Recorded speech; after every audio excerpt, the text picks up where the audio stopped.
welcome back to another episode of the Realm Podcast. I'm your host, Robert Williams, and today I'm joined by Chris Elric. Go ahead and introduce yourself. Well, as the host has said, I'm Chris Elric. I'm a professional mathematician. Uh, my career is in data science, largely financial data, but spans logistical processing, um, as I presently work at an engineering company. Um, but mathematics is my real passion, and it's actually what got me into a brief venture concerning the blockchain. And this was years ago. And it was very illuminating, both reading the academic papers on the subjects and also just seeing it come alive for myself. I invested, I think this figure is pretty accurate, right around $120,000 for my first Beowulf cluster, which is just fancy term for a computer that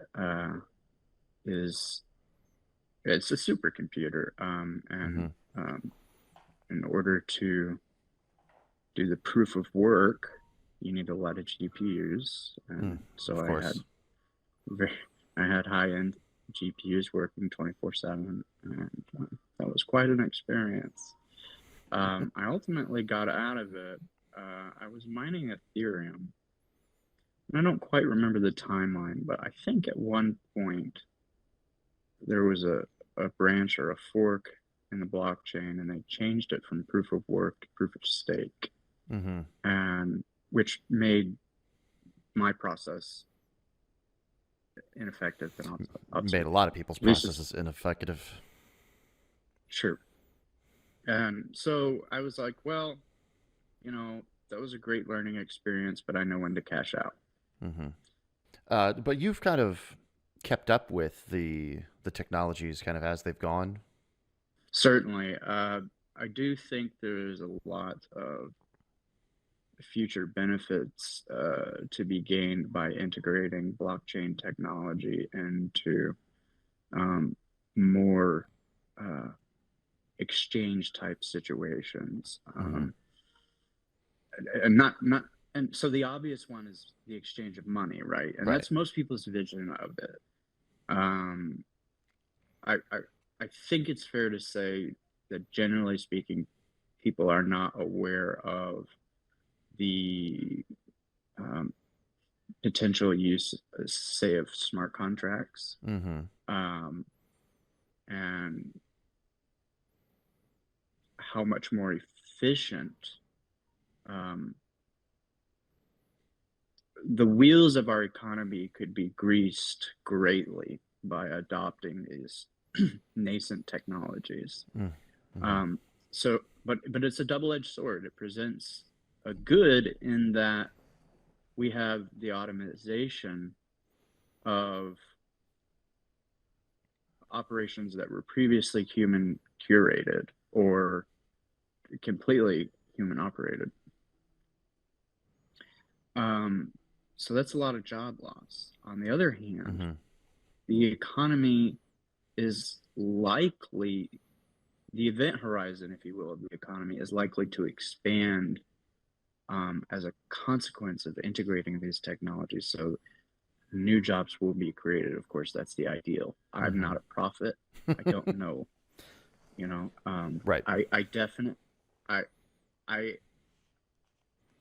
I love the technology. I am a little spooked by some of the social implications that could come with it. When people talk about blockchain technologies, there's a lot of ups and downs. There's a lot of positives and negatives. And one of the big negatives that blockchain generally has to kind of overcome is kind of the crypto bro mentality of a lot of people just look at it as a different kind of stock exchange. Like I could just watch this. Oh, I'm going to buy some Dogecoin, wait for it to go up, and then sell it. And there's a good, and I mean, with Robinhood and Crypto.com. In some sense, it kind of is. It kind of is. So we shouldn't overlook that danger. Well, and that's, and I'm not saying that's But not a anyway, danger. sorry, I don't mean to derail you. No, but you're right though. But the point that I'm trying to make is like that's the public image for most people. It is. And It is. I think that's right. but something that we've definitely talked about a lot on this podcast is that shouldn't be the image, because the blockchain technology, the smart contract technology, like there's actual technology behind it. The decentralized finance, like having the blockchain ledger open for everybody to see, everything that happens on it is completely visible. You can't just have, oh, hey, my bank is going to hide my transactions from the government because I don't want them to know, blah, blah, blah, blah, blah. Like, this is completely open. Everybody can see it. There's nothing to But change it is about it. also anonymous. It is also That's anonymous, but if people claim addresses and things, you can start to piece things together. So sure. there is an anonymity to it at the moment. And I feel that may partially be because for the world we live in, almost every single new technology either gets hilariously overregulated before it even comes to fruition, or it completely flies under the radar and doesn't really face any regulations until it's way too late. I'm afraid that's going to be the case with AI in general. But Mm-hmm. so I'm glad you brought up this point of decentralization. That is a word that I'm afraid has become Buzzwordy. well, it's certainly overly used, Yes. and perhaps misunderstood. Um, so when people, I think, forgive me for speaking for people at large, but my vision or hypothesis is that people have this idea of decentralization as either one, not being controlled by a single human agency or maybe even a group of human agencies, or alternatively, not being controlled by a single machine. Now, Mm-hmm. you could say that's part of it, but it's not the complete picture. In fact, Right. it's far from it. It's far, far from it. You have a bunch of data farms scattered across how many acres? We don't know. Doesn't Mm-hmm. matter. But if they're all in, say, North Korea, obviously they don't. But for instance, Right. that's not decentralized Right. at all. So a real decentralization and an ideal decentralization would be something more like closer to Web 3, Mm-hmm. but I would take it even further. So it wasn't always the case, as you know, that everyone was walking around with a supercomputer in their pockets. Well, now we all are, Yep. and they're only going to get more sophisticated. So my vision of a decentralized technological infrastructure is one in which the internet is hosted by all of us simultaneously via our own devices. I don't know if that will ultimately be possible, but I think it's so compelling. It's worth investigating and spending um, either uh, private uh, um, capital or public capital in researching that.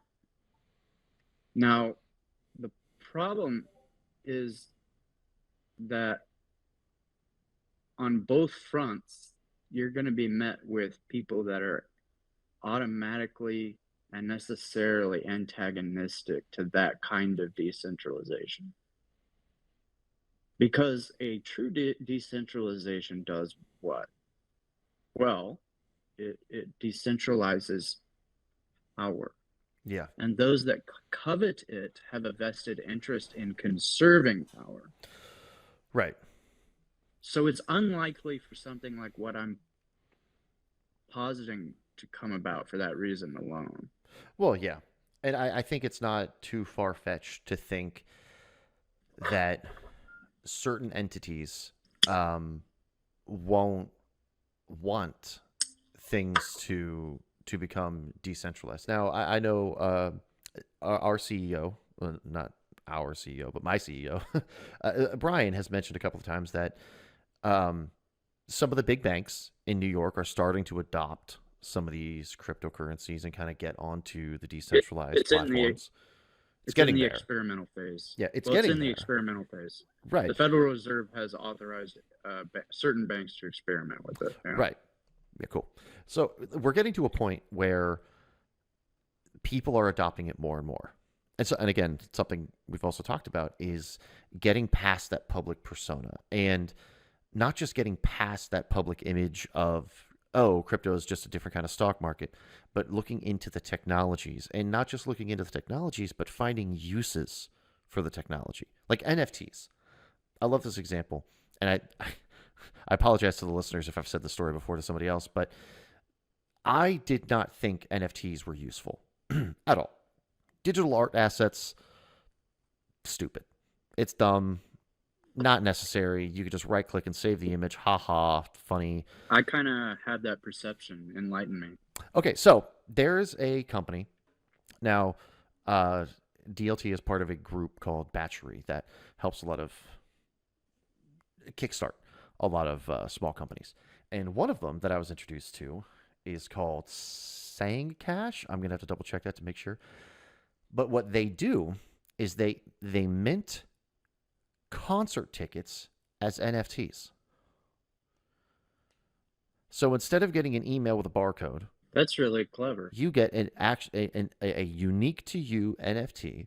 Now, we're not sponsored by Sandcash. They're not paying me to say any of this. I've actually Right, not right, right. talked to anybody from them. No, But that's a really clever use case. right, so that use case, I think, proves my concept, which is that once you find the purpose, if you're innovating for Yeah. innovation's sake, you're not really finding new technologies. When you're solving problems, that's when you're Hmm. really going to hit the new stuff. I think you're right about that. So, I mean, one of the biggest reasons it took my brain so long on decentralized finance is because I'm like, oh yeah, banks in America get bailed out all the time. But what if your bank decided to automatically convert all your currency from one thing to another thing and not tell you, and then scrape a little bit off the top? Argentina. I There know. are so many. I'm not sure what to be aiming at. You said a lot there. Um, that could be unpacked for hours. Well, So yeah, what do you okay, want me to? okay, but decentralized finance as a Mhm. concept, a lot of people Mhm. with the American sensibilities, it's very hard to grasp. Why would you want decentralized finance? I mentioned earlier double-edged swords.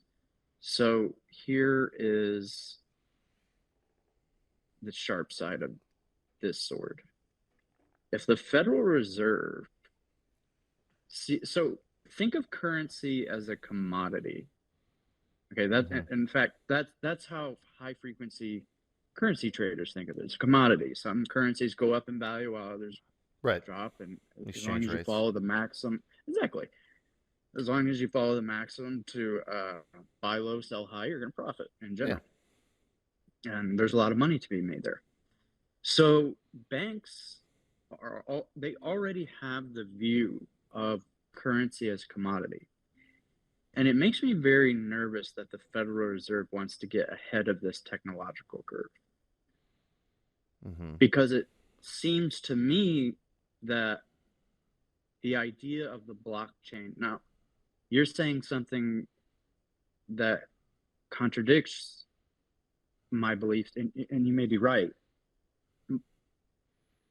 My understanding is that there was a general public understanding of the blockchain and decentralization. Um,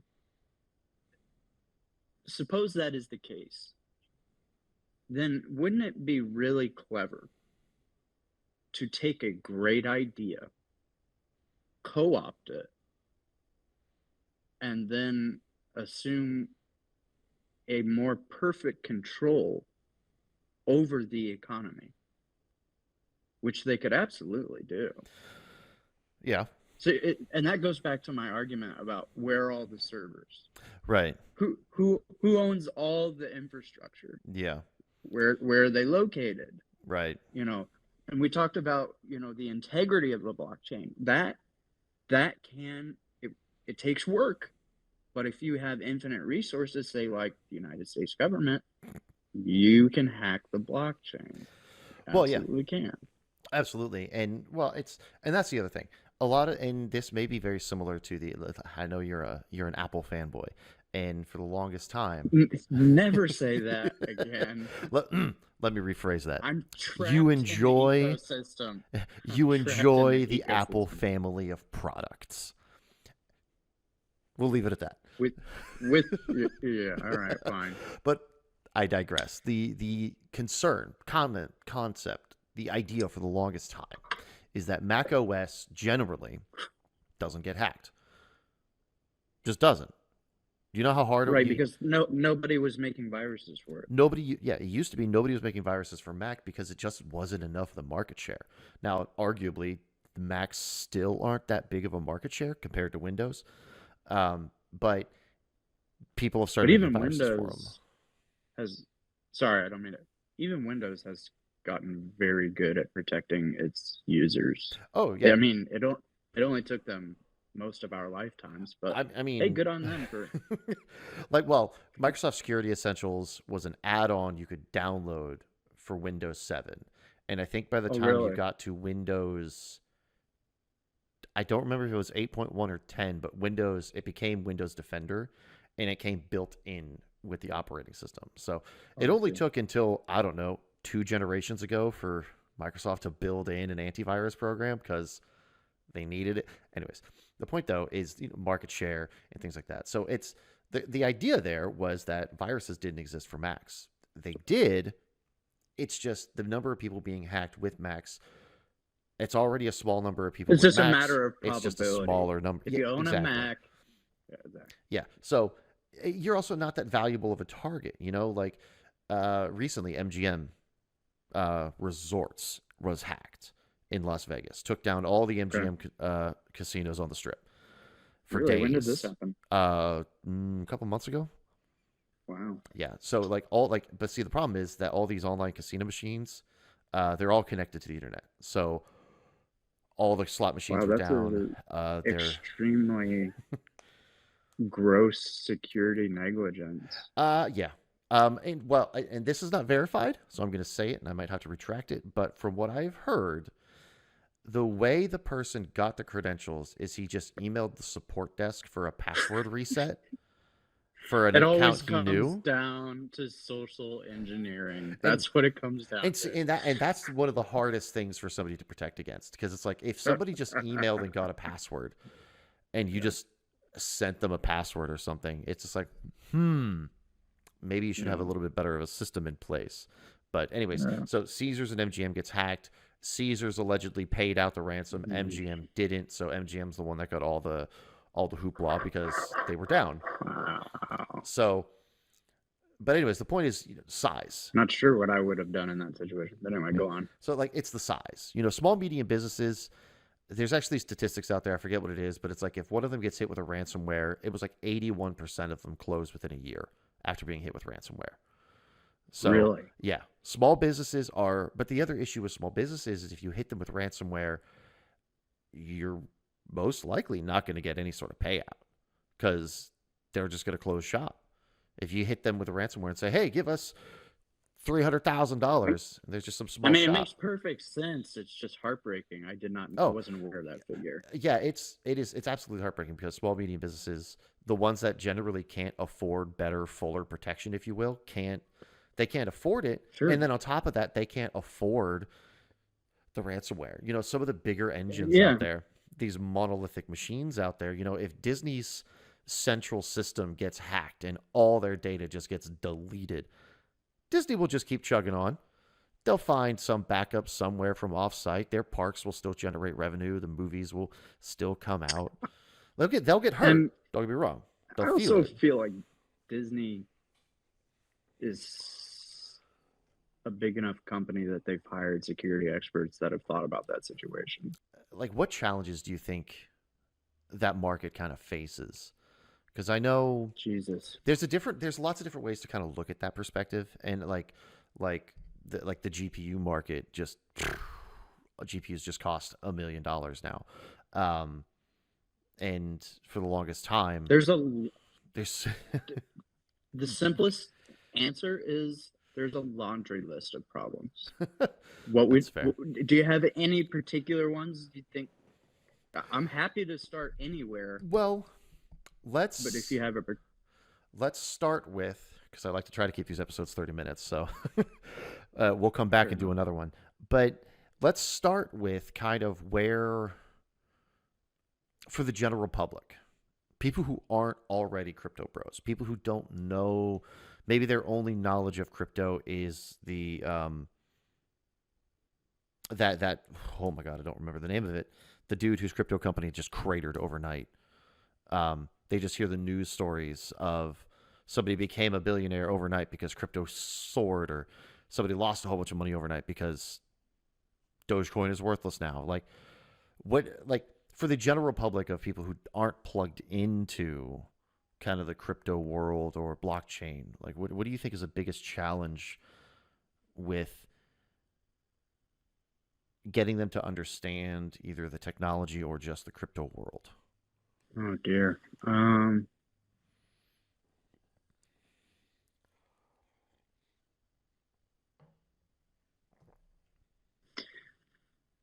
I'll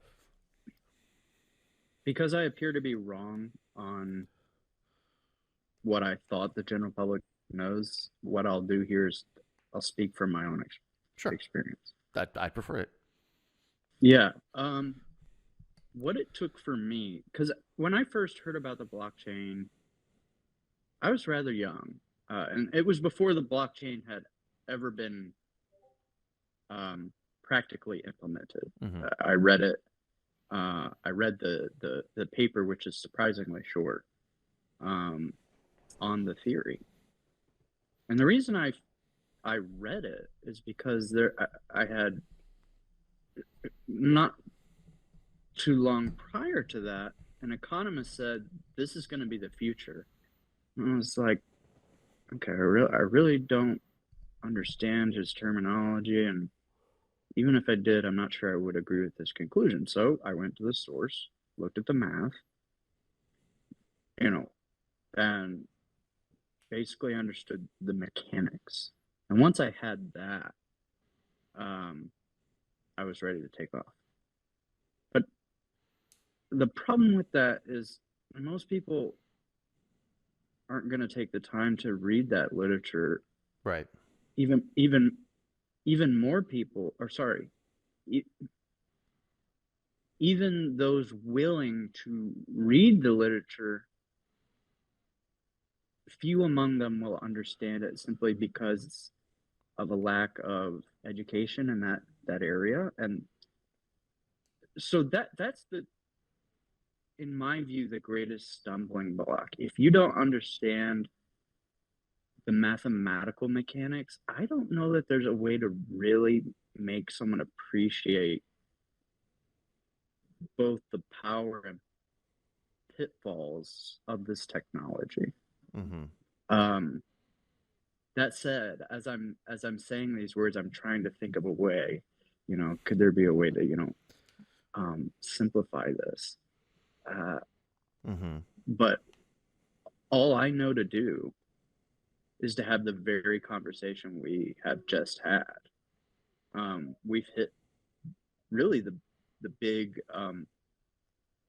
points of what the blockchain is, the motivation of decentralization, um, why we would want that. Mm-hmm. So maybe the question shouldn't be what is required to make people to understand it. More, we should be focused on why people should be interested in it, because Right. the consequences are what really matter, whether we use it or not. Mm-hmm. It will necessarily, so economics and this was a hard pill for me to swallow as I was learning economics. Economics defines just about everything, um, from our system of governance down to local culture, um, because our freedom is expressed in the self determination over your own wealth and resources. So if we were to somehow lose that self determination, well, we're living in a different world then. On the other hand, this technology could actually protect and augment that self determination. So both outcomes have extraordinarily profound consequences, for good or ill. And I think if that can be communicated with people, that's probably sufficient. I'll give you an analogy. There's a lot of people who drive cars. Right. How many of them, if you were comfortable putting a percentage to it, how many among those who drive cars know how an engine works? If I had a spitball, 12%. Yeah. Yeah, I would say that's probably on the high end. But nevertheless, they use them and they know why to use them. Exactly. Right? Yeah. So I think that's a more compelling point. That's actually a very interesting analogy to bring up because me and my boss, when it came to DLT alert, and again, not to shamelessly self-plug here, but it's relevant, I swear, is we brought up this concept, and my boss would talk about the people don't know how to drive a car, or people know how to drive a car, but they don't know how all the internal components of a car works. Maybe you know how to change your oil, but that doesn't mean you don't know when you hit that start button, it creates a spark. The spark goes along the line hits the ignition hits the chambers starts to. People don't know A to B to C how the car works. Like, how does gas go from tank to out the exhaust? And what happens? People, yeah, and it took, let's see, Ford's Model T was invented in 1908. So that's a lot of technological evolution that took place. So, the cars then, by comparison to our cars now, are extremely primitive. Oh, yeah. So the idea, most people wouldn't be able to explain how the Model T worked. So how the hell are they going to be expected to explain how a Saturn V works? Right, exactly. But that analogy is something. I don't know why I referenced Saturn V. Saturn, a company that died in 2008. Weird stretch, but okay. But the point though, like, we talk about that and we use that as a frame of reference. And I believe it was Motion, who I had on this podcast before, talked about how when people will start using this technology, speaking about blockchains and smart contracts, when the general public starts using it, they probably won't even know they're using it because Almost it's certainly going to be developed and baked into things that they're doing. Right. So there's always going to be people like me who want to know. Right. Yeah. All right, let's lift the hood of this car and pop the hood. Let me see what I'm looking at. Yeah, right. Exactly. That's just part of my personality, and there's plenty of people like that out there. Right, of course. But that's not the vast majority. Most people just want to get in their car, hit the start button, or turn the key if it's an older car, and the only expectation they have is that it turns on and gets them from A to B. Yep. And that's not unreasonable. Exactly. That's not unreasonable. Yeah, no, I definitely don't think that's not unreasonable at all. But yeah, I just find it ironic that you bring up the car analogy there, when that's something me and Brian have mentioned several times about understanding what's under the hood. But well, it's a fitting analogy. Yeah, I mean, it makes perfect sense. It's the best way to grasp and understand. Maybe you don't know how the whole ins and outs of a server works. You don't know what's going through the conductors on a circuit board, but you use a computer every day. Sure. Um, Exactly. but anyways, I think that will probably wrap us up for this episode before we linger on a little too longer. Um, Okay. so, anyways, I'm going to thank you, Chris, for joining me here, Thank you. and Thank you so much for having me. we will I enjoyed it. just stay tuned, and we'll see you all next week.